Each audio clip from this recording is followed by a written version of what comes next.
ఒక వర్బ్ని ఫస్ట్ మనం స్కూల్లో నేర్చుకున్నప్పుడు V1 V2 V3 అని నేర్చుకున్నాం మన కన్వీనియన్స్ కోసము.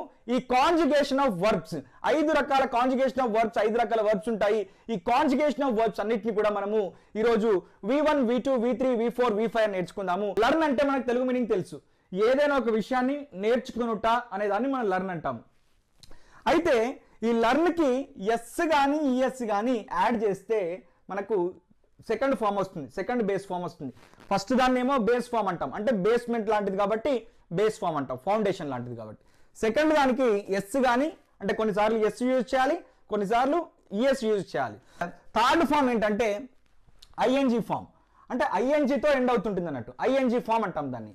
అండ్ ఫోర్త్ ఫామ్ ఏంటంటే పాస్ట్ ఫామ్, అది మనకు ఈడీతో ఎండ్ అవుతుంది, ఈడీతో కొన్నిసార్లు టీతో కూడా ఎండ్ అవుతుంది. అండ్ ఫిఫ్త్ ఫామ్ కూడా మనకి ఈడీతో ఎండ్ అవుతుంది. ఇక్కడ చూడండి మీరు, ఫిఫ్త్ ఫామ్ కూడా ఈడీతో ఎండ్ అవుతుంది.